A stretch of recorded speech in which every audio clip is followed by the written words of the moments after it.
राजस्थान ऊर्जा उत्पादन में आत्मनिर्भर बनने की ओर तेजी से कदम बढ़ा रहा है, क्योंकि जब बिजली उत्पादन क्षमता मजबूत होगी तो बिजली वितरण तंत्र भी मजबूत होगा। पिछले एक साल में सौर और अक्षय ऊर्जा के क्षेत्र में राज्य ने नए कीर्तिमान स्थापित किए हैं।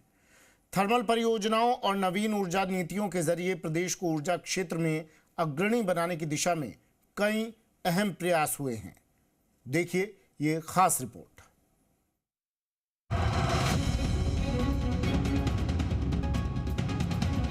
प्रदेश एक साल के दौरान सौर और अक्षय ऊर्जा उत्पादन में देश का अग्रणी राज्य बना है।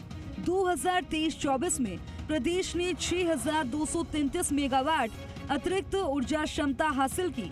अब साल 2030 तक 125 गीगावाट अक्षय ऊर्जा का लक्ष्य तय किया गया है, जिसमें 10 गीगावाट स्टोरेज क्षमता भी शामिल है। साथ ही जैसलमेर और बीकानेर में 6,450 मेगावाट क्षमता के सोलर पार्क विकसित किए जा रहे हैं। इस एक साल के दौरान ऊर्जा के विकास के लिए लगभग 27 लाख करोड़ के MOU हुए हैं, जिसमें 6.57 लाख करोड़ के MOU राइजिंग राजस्थान के प्री समिट में हुए। PM कुसुम योजना के तहत राज्य में 282 मेगावाट की परियोजनाएं पूरी हो चुकी हैं। 2027 तक किसानों को दिन में बिजली देने का लक्ष्य रखा गया है। 25 सोलर प्लांट से 6,370 किसानों को दिन में बिजली मिल रही है। वहीं 4,574 मेगावाट के 1,791 सौर ऊर्जा संयंत्रों की स्थापना के कार्यादेश जारी हुए हैं। वहीं राज्य में PM सूर्य घर मुफ्त बिजली योजना के तहत 99.99 मेगावाट क्षमता के 20,000 रूफटॉप सोलर संयंत्र लगाए गए हैं और इन सोलर के क्रियान्वयन का कार्य 18 दिन में शुरू हो जाएगा। इससे लाखों परिवार बिजली के खर्च से मुक्त होंगे। साथ ही उत्पादन क्षमता को भी बढ़ाने की दिशा में काम किया जा रहा है। बीते एक साल में थर्मल इकाइयों की तकनीकी समस्याओं को दूर करके उत्पादन क्षमता में 10 से 15% की वृद्धि की गई है।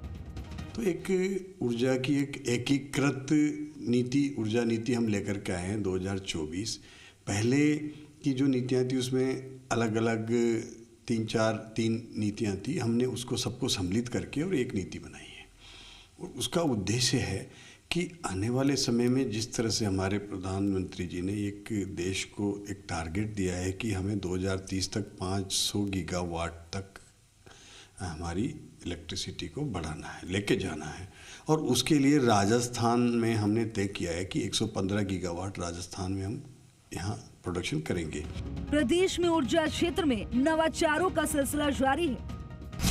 राज्य में 220 kV, 132 kV और 33 kV के नए ग्रिड सबस्टेशन स्थापित किए गए हैं। पावर ग्रिड के साथ 10,000 करोड़ रुपए का समझौता ग्रामीण क्षेत्रों में निर्बाध बिजली आपूर्ति सुनिश्चित कर रहा है।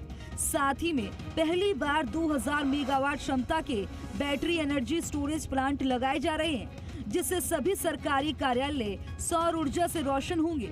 वहीं कोयला खनन में भी लगातार सुधार किया गया है, जिससे थर्मल इकाइयों को अब पर्याप्त कोयला मिल रहा है। उनके पास वहाँ पर अगर छत नहीं है तो वो कहीं पे अपना प्लांट लगा ले, जहाँ पर उनके लिए स्पेस अवेलेबल है, जगह है, वहाँ प्लांट लगाएंगे तो उसकी परमिशन उनको मिल जाएगी और उसके साथ नेट मीटरिंग हो जाएगी। इस तरह से उनको अलग जगह पर अपनी प्लांट लगा करके वहाँ पर उनके लिए परमिशन दी गई है। तो निश्चित रूप से एक बहुत बड़ा लाभ वहाँ के रहने वाले उन कंज्यूमर्स को, उपभोक्ताओं को मिलेगा इसके माध्यम से। यही नहीं, NTPC, कोल इंडिया और अन्य केंद्रीय उपक्रमों के साथ समझौतों के जरिए राजस्थान में 31,800 मेगावाट अक्षय ऊर्जा और 3,575 मेगावाट थर्मल ऊर्जा उत्पादन के लक्ष्य को पूरा किया जाएगा। प्रीति सैनी, जी मीडिया, जयपुर।